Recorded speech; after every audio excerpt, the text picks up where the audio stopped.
Guys, all art must be unsafe. Physically safe, of course, but mentally unsafe. We don't need trigger warnings. Life has plenty of triggers. We need to prepare for them. And art is a way to prepare for life and death. And it's a way to resist as well.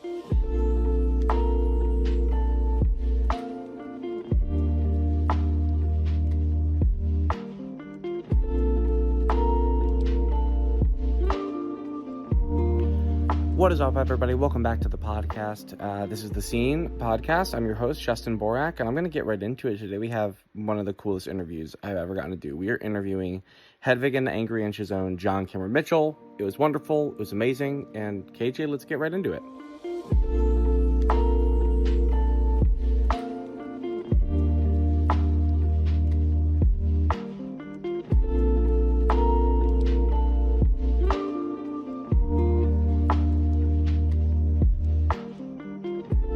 Today, I am so excited to be joined by John Cameron Mitchell. John Cameron Mitchell is an American actor, writer, and director, best known for his work in film and theater. He gained international recognition for creating and starring in the cult film Hedwig and the Angry Inch in 2001, which he also directed and co-wrote. The film centered around a transgender rock musician and became a groundbreaking piece of LGBTQIA+ cinema and earned Mitchell widespread acclaim. He's also directed and starred in Shortbus and directed the film adaptation of David Lindsay Abair's Rabbit Hole, which earned him a Golden Globe nomination. He's acted in numerous critically acclaimed projects like Girls, Shrill, The Sandman, and Yellowjackets. Mitchell is known for his bold, unconventional storytelling and his willingness to explore complex themes related to identity, love, sexuality. John, I cannot believe I'm talking to you. Thank you so much for being here, man. Of course. Happy to be here. Yeah, how you doing? Great. I just did a 14 college speaking tour, Whoa. which was really originally just for money, and then it became very important for me, and the kids definitely wanted to hear what I had to say about right now, Yeah. which has partially been abetted by our separating ourselves into identities and not collaborating, which goes very much against what I learned in theater and what I learned in growing up in the military and in punk and doing Hedwig, is that everyone is necessary if we have a common goal, and let us not separate ourselves by identity and paralyze ourselves with canceling each other while Trump laughs. You know what I Yeah, mean? absolutely. Yeah, I want to talk a little bit about your beginnings. I know you're maybe the pinnacle definition of a multi-hyphenate, doing everything and starting off in the early scenes of creating your own work, getting it up, figuring out how to make things happen. When did you first realize you wanted to be a artist, an entertainer, a theater maker? Probably in high school. My first play, weirdly, was a Harold Pinter play in high Oh, school. really? The birthday party. I had a very cool drama teacher, Pat Heron, in Albuquerque at St. Pius High School, small Catholic school, but we were doing really interesting things. And Father Falbo directed the spring musical, and sometimes it was, I think he did a recreation of Peter Brook's Midsummer Night's Dream on trapeze. Whoa. Got to the school. So I had amazing, it was the 70s, Yeah. so there was a flow of everything was valid, be weird was the point. Now I Yeah. meet a lot of young people who are like, don't be weird, be normal. I'm like, you're 20. What do you, why are you practicing to be 80? Yeah. Um, and that comes from COVID and screens and panic, of Mhm. course. But we didn't have any of that then. And there was a freedom, even, the priests, the cool priests could be kind of openly gay at that time. The Mhm. creepy ones were in the closet. Um, and so, in some ways, I've become a kind of priest myself of spreading a certain gospel of DIY, um, make stuff outside the system. I work with the system to make your money, but then make sure you have your project that is from your heart and soul, not just your paycheck. Yeah. Yeah, totally. So that the finding the balance between the creating in order to have a job and creating for your heart and your passion. It's rare that both come together fully. I've been lucky enough in that it has, but you also make your luck. I was doing traditional acting things, and I had the opportunity to do that and make a living, which was Yeah. rare. But for example, in the '80s, I was told I had to stay in the closet if I was, acting, because people wouldn't cast you in a non-gay role, which there weren't many of, and they were pretty limited types of roles. You couldn't be cast as a straight person if you came out, and I was like, it was the time of AIDS and people were dying. And it was like it felt very selfish and kind Yeah. of playing the let's say the man's game to do that. So I was like, you can tell me what to do on stage, but not in my life. Yeah. So I was always pretty open from the point I came out in the about '85, and when I finally got to play a quite a rich role in New York, which was Mhm. Larry Kramer in The Destiny of Me. I was interviewing the Times about a feature about me, and I casually came out, and it just felt easier, and didn't feel like I had something I was hiding, and I released stress. I was much more open to doing commercial stuff, but then working on Hedwig, which is what came soon after that. Yeah. I want to, before we get into Hedwig, I wanted to ask, so has it always been while you were performing in these larger, more commercial projects, was Hedwig the kind of the first thing that you were like, this is what I want to create? Or has it always been I'm doing this so I can create and develop and examine and explore anything and everything? Well, I had a very good group of people, mentors that, Pat Heron in high school, in college, Frank Galati, who's a well-known theater artist out of Chicago, Yeah. who, and from the beginning, I was always a writer, director, and actor, Mhm. and later songwriter and other things. So to me, I never felt limited. You would do one of those things and take them. The problem is, of course, people who can be a little dilettantish and do half-assed versions of all of them, whereas I liked all of them, but needed to do each one fully to its end and conclusion and as good as it can be. But I was writing before Hedwig. Hedwig was the first thing that was produced, Mhm. that I made, that I wrote. Yeah. What what goes into making something what goes into something that John Cameron Mitchell wants to explore? Because I think like looking at all of the projects that you've created, it is like you love to dive into identity and sexuality and like these very like deep, meaningful themes that I think are so important to young people and sometimes so taboo in the mainstream. And it's hard to like um find that like mainstream or like zeitgeist like understanding. And I feel like you've done it so many times. What goes into I'm trying to think how to word it. Like, what makes you want to explore something? Is it something from your own personal like I mean, it has to be about love in some way. Cassavetes famously said he has a one-track mind. He's Mhm. obsessed with love. And all of his films, including my favorite film ever, probably A Woman Under the Influence, Mhm. starring his brilliant wife, Jenna Rollins, who just passed, was about love or the absence of it or the transmutation of it. Um, there's plenty of rigorous and good films about the worst parts of human experience and our way of uh, abusing using our basis instincts, and that's fine. It's like I don't necessarily want to need to explore evil or explore. My favorite story makers. Every character thinks they're doing the right thing, and that's Mhm. what an actor has Yeah. to do when playing anyone. And I, again, growing up in the military, which was a socialism for poor people, Yeah. macho people too, was there was a sense of it didn't matter where you were from, what you were about, race, gender. It was what do you have to bring Mhm. to the party, to the mission, which is the same as theater, which is the same as punk. So, what you got? I live in New Orleans now because New York has become harder to make art for art's sake. It's just too expensive. And New Orleans, it's built into the culture. You Yeah. can't die there. So I want to be part of a neighborhood there. I have a house with a 50-foot ballroom and a stage, and local people can use it for artistic or other purposes as long as they take care of it. And then once in a while we have a rental to pay for it.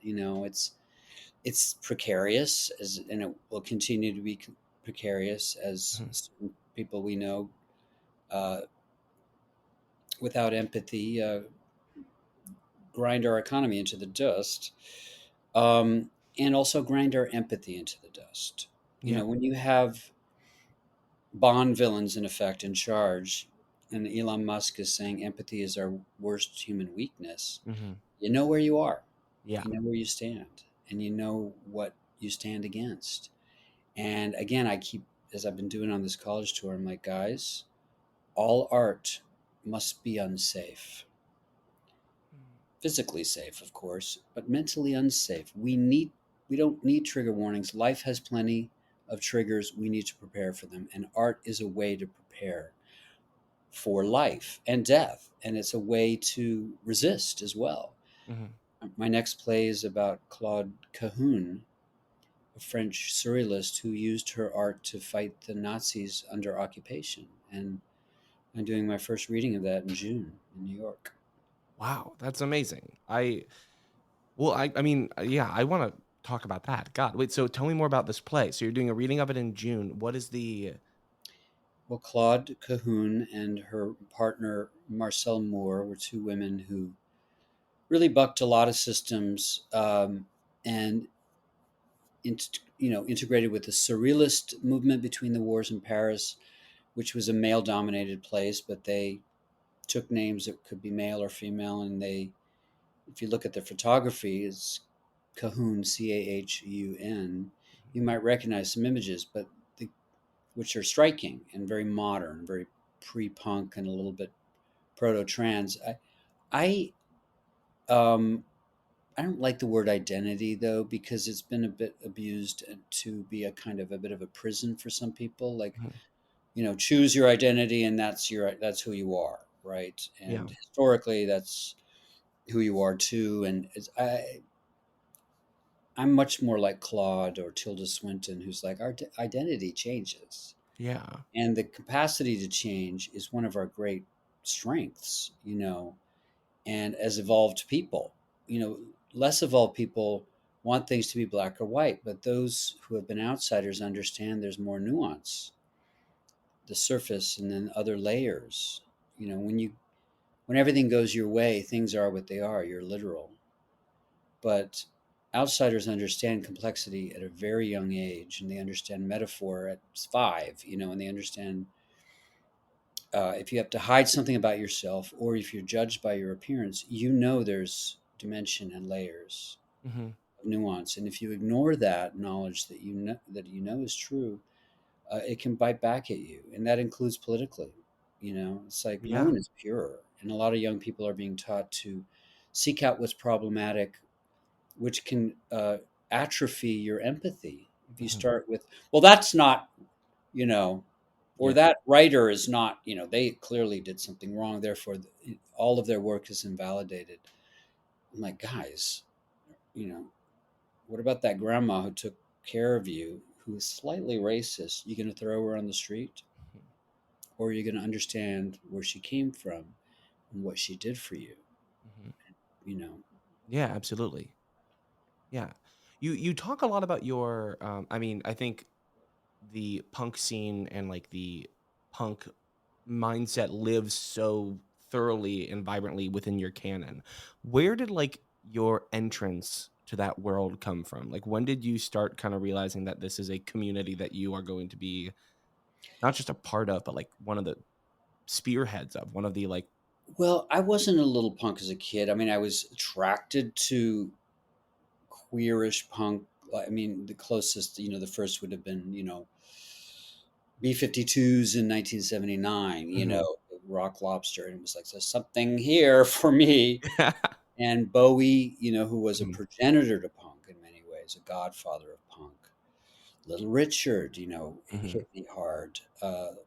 Later, Lou Reed and Iggy Pop. And so I saw the queerness in rock and roll and punk, in early rock and roll and punk. And I liked its goals of justice and skepticism about capitalism and systems and complacency and elitism. You know, the idea that anyone could grab a guitar and play something and then you find your way.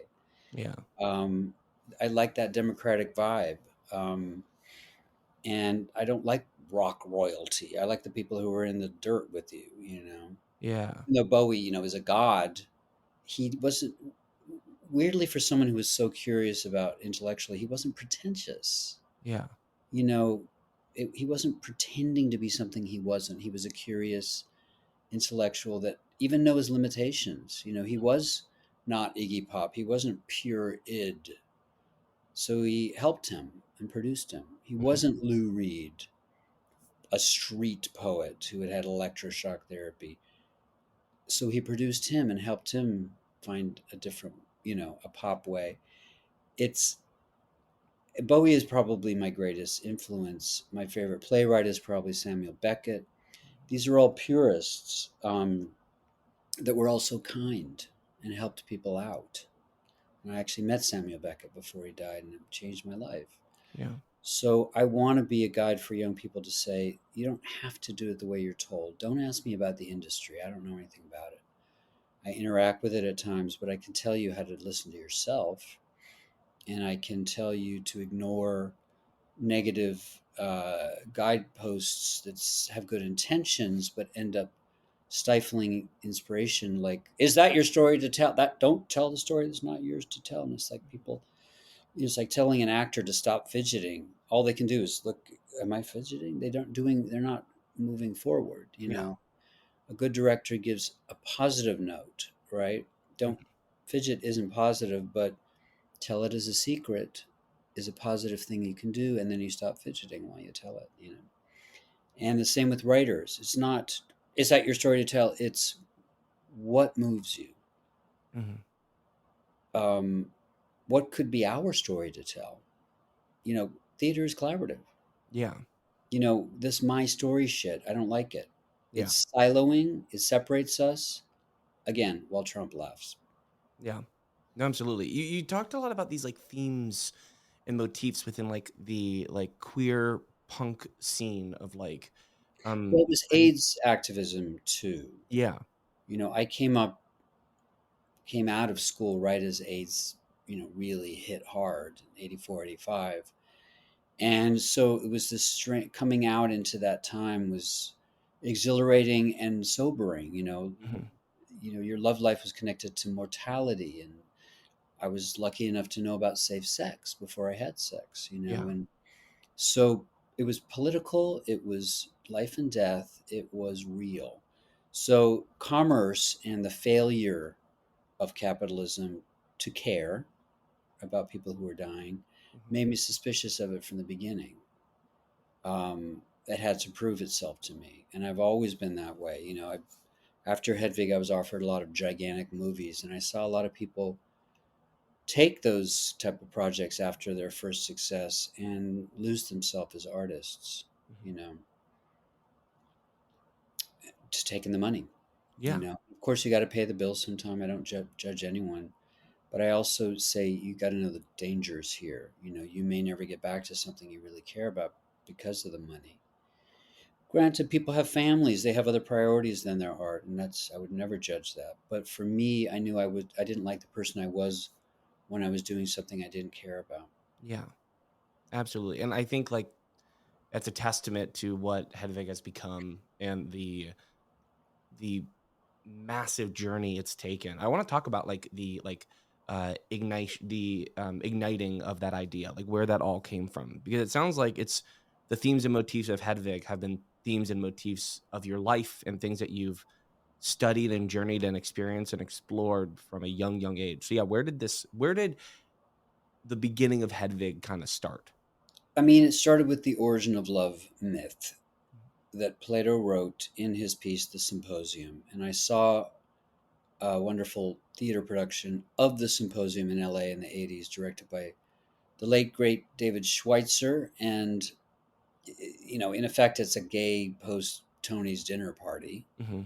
where everyone has to give a speech in honor of gay love, and Socrates and all the, the famous gay mafia are there.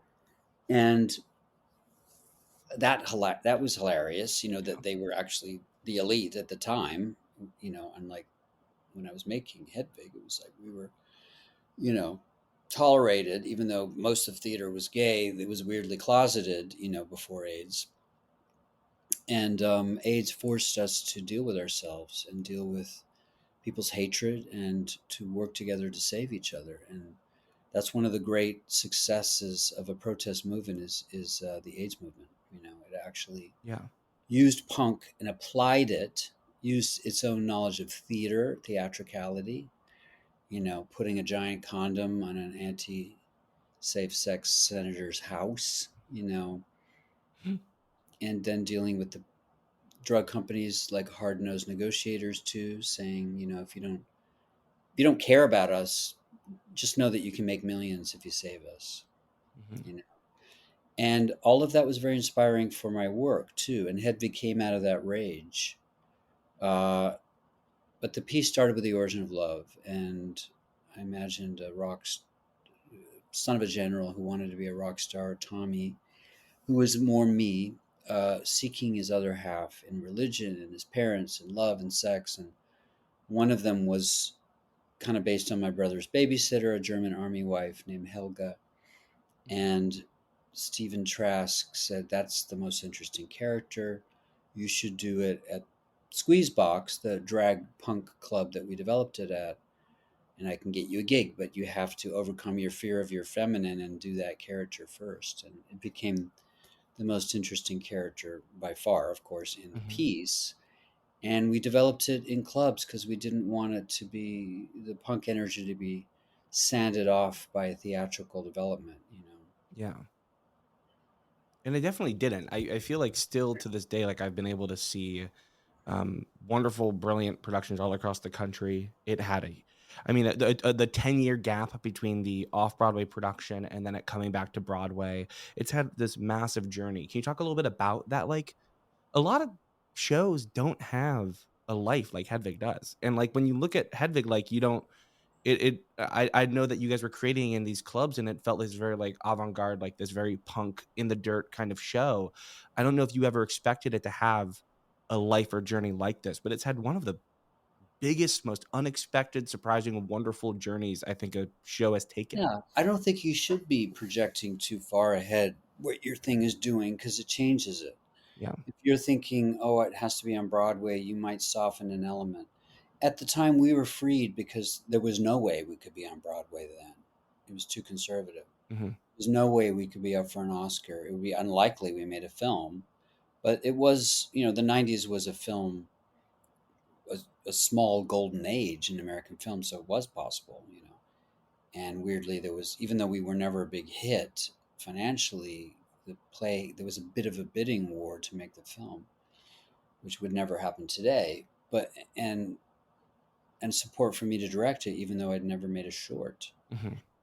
That was because Bob Shea, who headed New Line, had directed me in a film in the 80s, and Stephen had connections to New Line, and it was a bit of a family affair, and they allowed me to make the film I wanted to make, and I had a lot of time to prepare for it. The Sundance labs were very important in honing my skills as a technical film director, Yeah.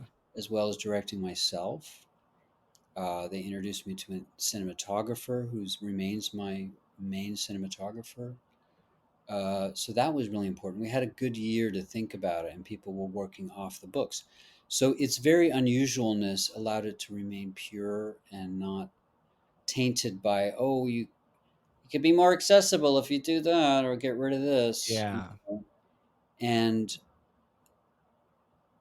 you know, it was it wasn't adulterated. It wasn't mitigated by anything, so it was a miracle that it happened. Again, the film was not a big financial success either, but people gave it to each other on DVD and they recommended it. So it's word of mouth has spread to millions.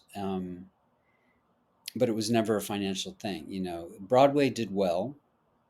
That was the only time we kind of made a bit of money, which is funny Yeah. because it's not, rent or something that fits into, even high schools, their Yeah. version of rent. It doesn't do that. It's always kind of punk, and the people who make it are always the most interesting people in the room, wherever they do it. And it's not usually a big money thing, but it brings people together in different cultures too. I can go to Korea, and I actually got busted for having some cannabis, but the cops knew Hedwig. That's awesome. That's amazing. What a way out. It helped me. Yeah, it helped me. Yeah. Oh, that's wonderful. That's so, so cool. Was it tough? Because I know it started in this very grassroots thing, and you talk a lot about how you were able to kind of keep it within the family and close to your chest. When it did make that after, over a decade of time, when it was like, we're going to Broadway, it's going to be this like we're putting it on the biggest stage in the world. Um, was there any Do you feel like you guys were able to bring the punk and the grassroots movement to the theater fully in like every way you wanted? How was that I mean, process? definitely off Broadway because Peter Askin, our amazing director and producer, in effect built a hotel, a ballroom into a theater, the Jane Street, 100-year-old hotel that was called the Riverview then, and now the Jane, that had hosted punk clubs and S&M clubs and theater for the new city that Harvey Firestein and Danny DeVito were like, I did a play here, and Yeah. our dressing room is where RuPaul lived, so it had this amazing history, and it was definitely punk. And sometimes OD'd bodies would come out while the audience was coming in to this flop house hotel. Wow. Yeah. But Broadway was a different story, and Neil Patrick Harris was our incredible ambassador to let people know that it wasn't going to be too scary, right? Because he was America's sweetheart, Yeah. and he was able to plumb some of his, darker, glamier side. So he let people know that it was okay, and Michael Mayer's wonderful production, and David Binder producing it, who did our first workshop at the Westbeth in '97. Came back, and he's obviously a famous producer, and he loved it. Because Yeah. that's how he got started. And it was interestingly, I I replaced myself in a way. I think I was the fourth Hedwig at that time, and I was like, Mhm. "Sure, let's try it." And I was a little nervous because I hadn't done it in a long time. But I ripped my knee out because Neil's choreography was too hard, and then it kind of became more downtown, because then I didn't care anymore, and it became, longer and weirder and darker, and bringing the downtown uptown, and Yeah. I don't know if there is downtown anymore, but it was definitely stranger and Mhm. more what it used to be and a little bit dangerous. And that was fun to bring uptown, Yeah. to do something like that. Because I like to, having moved around in the military, I like different environments to work in, highly commercial, highly punk, academic, concerts, Mhm. I'm performing in Japan soon. Performed in Korea and Thailand earlier Yeah. this year. It's like I'm always up for something new. Mhm. Yeah, Now totally. I've been making films, or sorry, narrative series in effect in audio form. Mhm. The thing actually I'm probably most proud of all the things I've made is a 5.5 hour musical podcast series, a fictional series starring Glenn Close, Cynthia Erivo, Anthem Patty Mahoney, Homunculus? Anthem Homunculus. This was literally gonna be my last question for you. I was gonna say that while I was on the clock at work and was supposed to be doing research and prepping for this interview, I found this show and listened to it twice in a week. Oh, I loved it so much, and I did a bunch of research on it, and I saw that it kind of stemmed from an idea of, like, a Hedwig sequel or maybe, like, lived within the world there, and I just yeah. wanted to ask about the creation of Anthem Homunculus, a little bit about it, um, and, yeah, I wanted to know where that, like, maybe that, like, spiritual continuation kind of lived. It was the story part was an attempt at a Hedwig sequel that Stephen and I struggled with a bit, and ultimately he didn't really see a sequel being necessary after about a year. But I really liked the structure of someone crowdfunding their survival from a brain tumor. Yeah. And doing a telethon, in effect, telling their life story while trying to survive with this tumor, which turns out to be kind of sentient, and played by Laurie Anderson, who I said, I've written this role for you. I can see no one else in it of a tumor. And she said, all right, let's do it. And Marion Cotillard plays my doctor, and Dennis O'Hare is my dad. And, it's like, it was a dream project. Brian Weller was the composer. And I was a little, I saw it as first a Hedwig series, a sequel, then a TV series, much too weird even at that time. And then a great company called First Look Topic said, would you consider it as an audio experience? And we made, in effect, an audio TV series, 40 characters, 40 pieces of music, 30 songs, writing 5 songs for Cynthia Erivo. I'm writing a heavy metal song for Glenn Close to sing while nailing herself to a cross.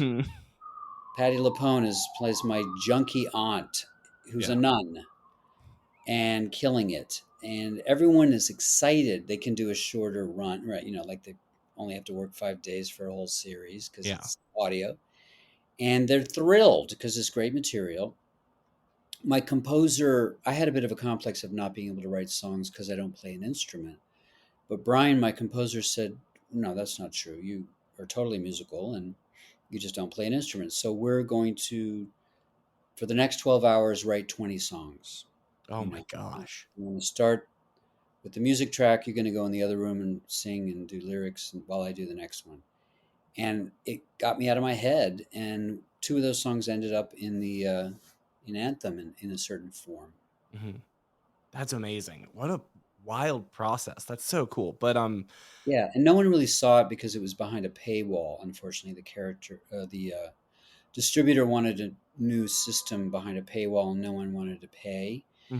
So the thing I was most proud of, no one heard. I mean, you have, but now it's free, so I invite people to check it out wherever podcasts are for you. Anthem Homunculus, and I loved it so much that I made another series, Cancellation Island. With Holly Hunter playing a character who opens a rehab for canceled people. That's out this year. Yeah, I loved it so much. It was just like one of those things that felt so special. It felt like everybody, you had like one of the most star-studded killer casts I've ever seen for any series ever. And it just seemed like everyone on it was so on board and excited to do it. Yeah.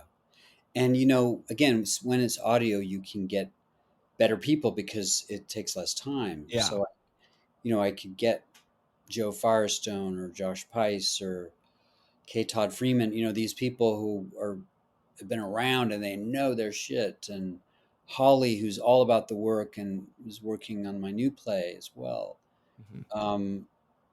I seek out the people who want to be there, whether the money is there or not. I'll respect them.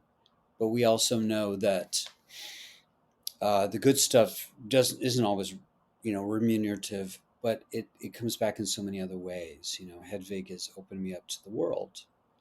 And it was something Stephen and I just did for our friends. It was no commercial intent, and it turned out to resonate. Yeah. John, thank you so much for chatting with me. For sure. This has been awesome. Absolutely so good. I cannot wait to hopefully read your new play coming up. And I hope everyone in the world goes and listens to Anthem Homunculus because it's truly one of my favorite finds in a very long time. All right. Thank you so much. Yeah. Thank you so much, John. Okay. You take care. All right. You too. All right. Bye now.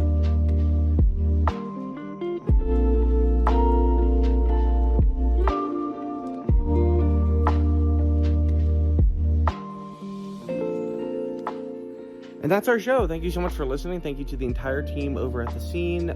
Thank you to John Cameron Mitchell so much for chatting with me today. And I'm going to end the episode the way I end every episode. And scene.